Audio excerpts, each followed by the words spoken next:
Thank you, Liz. And now let's go into a little bit of a contemplative state now with Izzy to come out of that. And go within the light within as I go into my message, which is about holding the light. So just take a deep breath in, close your eyes. There we go. Gario de no sie. Gario de no sie. Gario de no sie, Maya.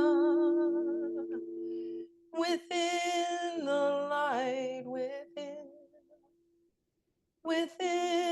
the light, within the light, within the light, within. Gario de no sie, Gario de no sie, Gario de no sie, tu Maya. Within the light, within the Christ alive, within the light, within the light, within. Gario do no sie, Gario do no sie, Gario do no sie, do Maya. Within the light, within the light, within the light, within the light alive within. All right, open your eyes, breathing in. Hope that brought you into a centered place. Yes. Okay, here we are. So, is it, okay. Good morning. Good morning. How is everyone? Good. Okay.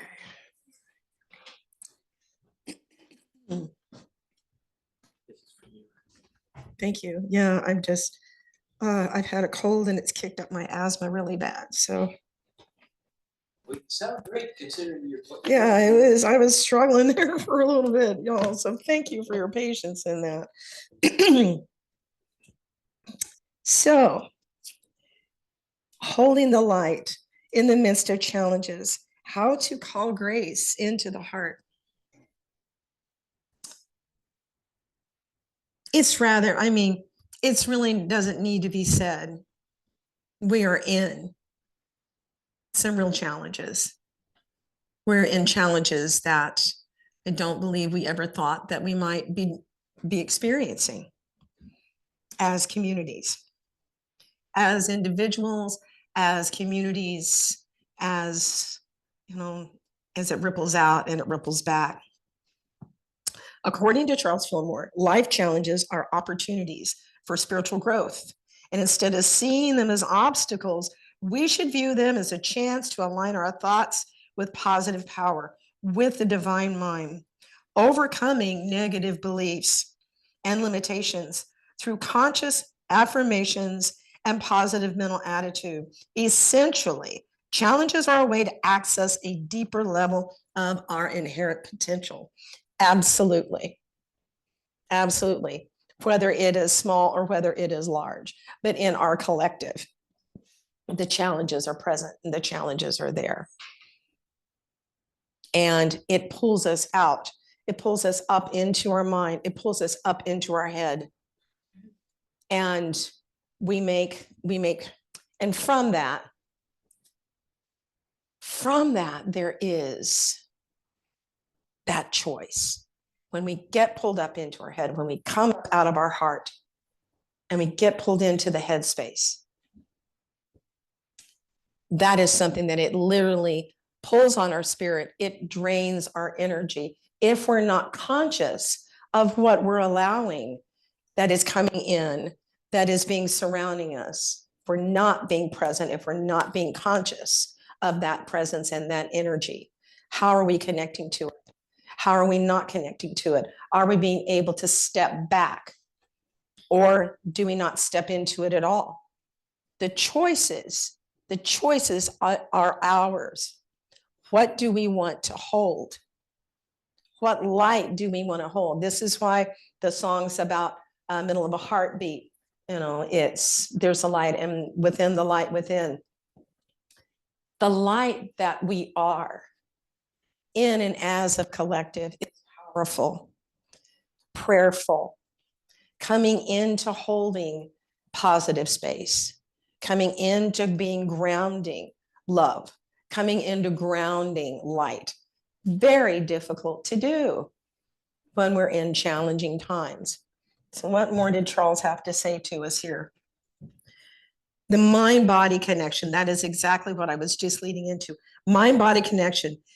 Challenges often manifest physically due to negative thoughts and beliefs. By changing our thinking, we can change our circumstances. You know, I've got a song that is one of the lines in my song is, whatever you're thinking, that's what you're living. And our science has even proven it. Our science has proven about the fact that if we come into negativity, has a lower vibrational rate than being in the place of love. Being in that place of love has a much more, you know, we know that. How many of you, when we're going through something really hard and we're being pulled in by negative thoughts and belief systems around us, and then you go, wait a minute, and you release it, you let it go, and you come into your heart. Have you felt the change? Has it made a difference? And you can sense it, you can feel it. And I mean, we're talking in those wonderful energetics. That is what everything is. Everything is in vibration. As a sound healer, that is what I've been called into and I've worked with for many years, is that vibrational medicine. So what's the vibrational medicine you can give yourself right now? Where can it come from? How can it shift? How can you catch yourself if you're going into the negative space?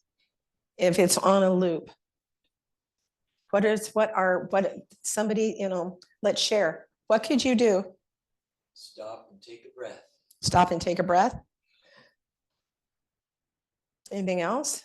Find something to feel gratitude for. Exactly. Find something to feel gratitude for. I do believe Charles says this here. Let's see, where is that? Well, it's like I'm not seeing that he says gratitude, but gratitude is a balm. Gratitude is a salve for anything and everything. You can be in, I've been in the midst of life challenges. I've been in the midst of sorrow, of anxiety attacks, of anything, you know, that can happen in our lives that is challenging to us. But then what it was is like, I've got this, I had this friend years ago give me on parchment sheet, wonderfully calligraphied out gratitude. And it's from a book of gratitude. And it's this whole, and I look at that. I still look at that to this day. And it says gratitude, and I read it. It was reminding me that I've got so much right here and now. So much right here and now, even with these asthmatic lungs that I've got today, even with, you know, maybe if we're tired, whatever is occurring, I've got so much right here and now and present within me. The light is within me because that's what I am. And it's really difficult to believe, to remember that when there are challenges, real challenges, being all around us.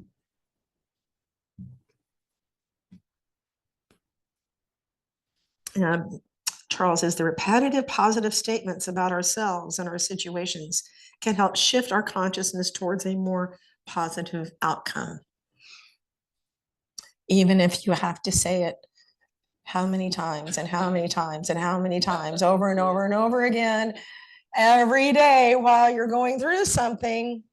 So, and sometimes we grit our teeth with it, and even if it's about forgiveness, I forgive, and that's accepting our humanness.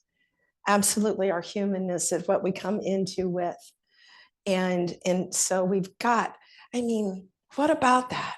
What about having this experience in this body that the beloved, that Father, Mother, God has given us, that we've got this experience of incredible love, incredible experience of light and joy, and you're walking in the woods, or there's a new baby, or you're just falling in love, or just you're just like, I am alive today, and everything is just so good.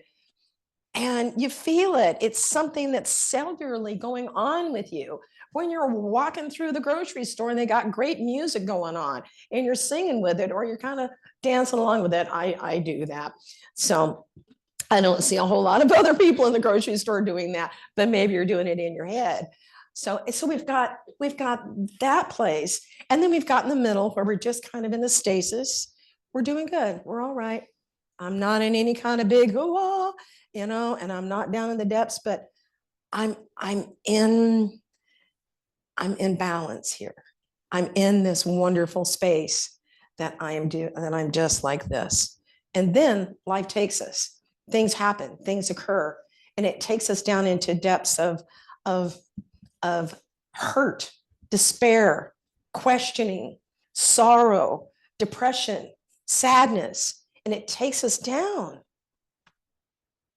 And what that is it's asking us to come deeper into that light within ourselves, because all of those that's going on when we're up here in the middle, but when we're in that down place, that's our emotions. That's our reactions to things. That's our emotional reactions to things. But that is not the fullness of spirit of what we are. That is not our wholeness. We have to have those emotions. And some people's like going, oh, I don't want to hear anything negative. I don't want to go there. But in this humanness of being in this body, in this experience, that's what's there. And it's awful, and it's terrible, and it's frightening. And sometimes we do need medication when we get taken down that hard. But what is present in there is this amazing soul spirit, God part that's been given to us. And it's getting into that quiet place and coming inside going, when we reach out and we say, I need help. Beloved, I need help. I am in such a deep place of sorrow and depression. And I'm just flat. I don't know what to do. Something come along. For myself, several years ago, I've gone through my things of depression and sorrow, and also loss of a beloved and a beloved partner. But there was a time, it was like I was going through a level of depression, and my children were really young, and my youngest was 5, and we had moved up here, and so they were still tow-headed from being around sunlight, and so they still had their pretty blonde hair. And I was with my children. We were outside, we gotten out of the car, whatever, and so I've got this stuff going through my mind. I've got this anxiety. I've got this depression going through my mind. And then I look down at my youngest, and the sunlight hits her hair, and it sparkles. I saw that sparkle in my child's hair, and it was absolutely beautiful. And something shifted in me in that moment, because how it actually was this blessing. It was this occurrence of look at the beauty. Look at this reflection. Look at what you have right here in this moment. From that day on, years later, I would lose a beloved soulmate. I've had other losses. I've had other things that have taken me down into that place of sorrow, loss, depression. But I consciously have looked for beauty ever since then, because that's where there's no separation. When we are in that dark place, when we are saying nothing can work, nothing, nothing's going to be able to shift or change this, that light is still there. That beauty is still there. That those words are still present and there of within the light within. Remember who you are. Just stop and breathe. Can you hear me? Can you see me? Can you feel me? Father, Mother, Spirit, God, whatever nouns, words that we need to have. And then when we come back to that connection, we have power.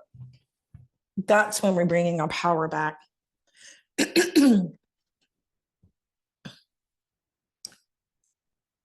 just like I was saying, Charles is saying, divine source. Challenges are not punishments from God, but rather opportunities to connect to our inner divine nature and access greater strength and wisdom. And then transcending fear. Fear is often the root of negative thoughts. By replacing fear with faith, we can navigate challenges with greater ease. And that's this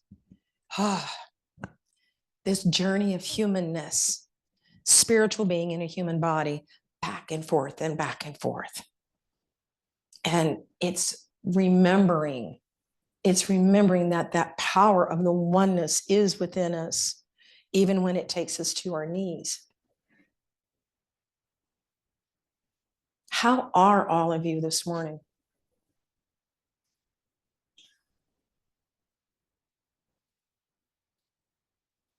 Is that a rhetorical question or?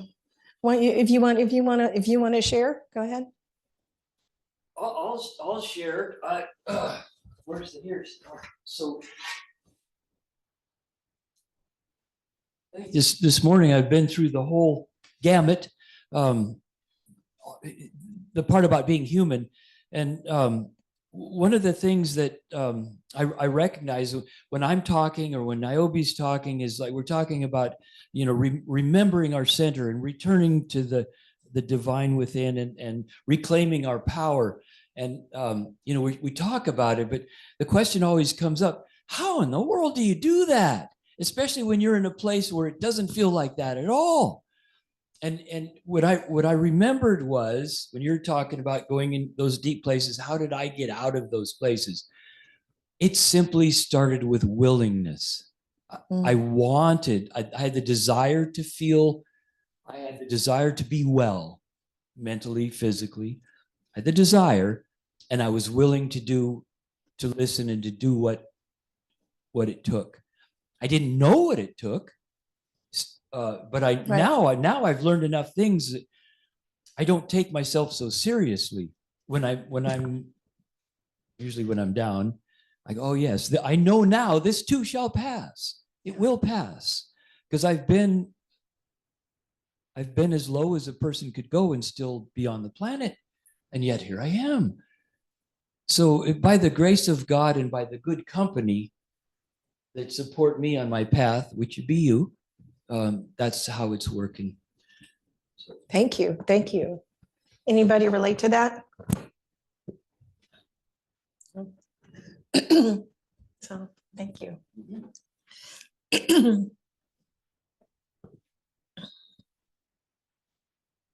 So, and Charles also says, transcending fear. Fear is often the root of negative thoughts. By replacing fear with faith, we can negotiate, we can navigate, not negotiate, how about that, that came out.